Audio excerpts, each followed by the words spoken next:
A 2019 study found that women, especially mothers and caregivers, spend an extra 10 to 15 hours a week managing invisible tasks. Not cooking, not cleaning, not office work, but remembering doctor appointments, keeping track of everyone's schedules, buying birthday gifts, planning meals, managing everyone's emotions, and doing it all without being asked. It's called the mental load, the cognitive labor, and it's like carrying a second invisible job on your shoulders all the time. Imagine your mind as a browser. The women's tab is never closed.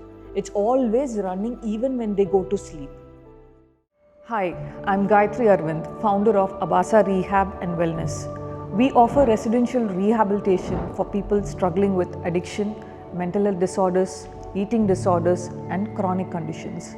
Over the past 6 years, we have helped over thousands of people reclaim their lives through personalized care.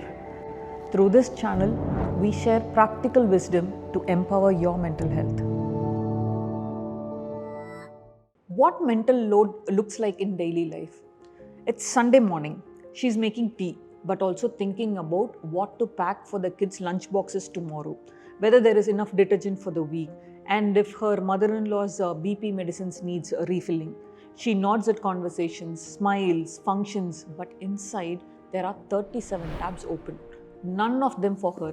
And this is not about workload, it's about mind load. Even when she's not doing the task, she's the one remembering it, planning it, and making sure it happens.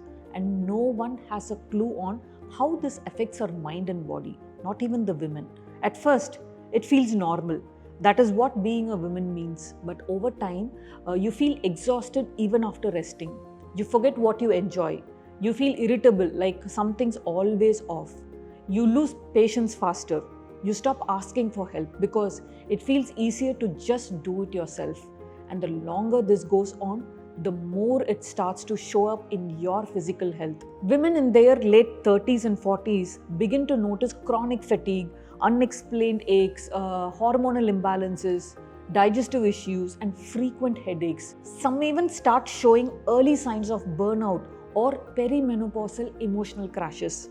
All these happens not just because of age, but because their body has carried too much for too long without rest. Left unchecked, this can lead to burnout, anxiety, resentment, and even identity loss. That's why every woman should understand this. It's very important to share this cognitive load, just like physical and financial load, with your partner and loved ones. Now, how do we do that practically? Step 1.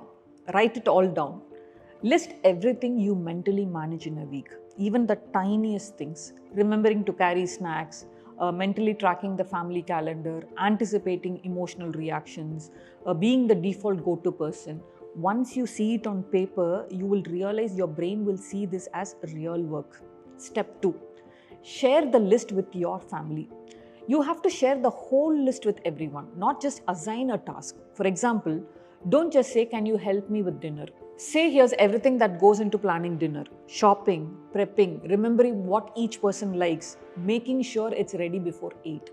Let them see the unseen, because once they see it, they can begin to understand the weight of it. And when someone understands your burden, it's easier to ask for support. Over time, this simple act can shift your entire dynamic at home. You stop feeling alone in your responsibility. They'll begin to share your load mentally, emotionally, and practically. And most importantly, you start giving your brain something it hasn't had in a long time, that is rest. Step 3. Let go of perfection. This is the most important. Most women lose their cool here. They want everything to go as perfectly as they want it to. But the reality is, when you expect them to share your mental load, they may forget once or twice, or they may not do it as well as you. They will mess it up sometimes, but that's okay.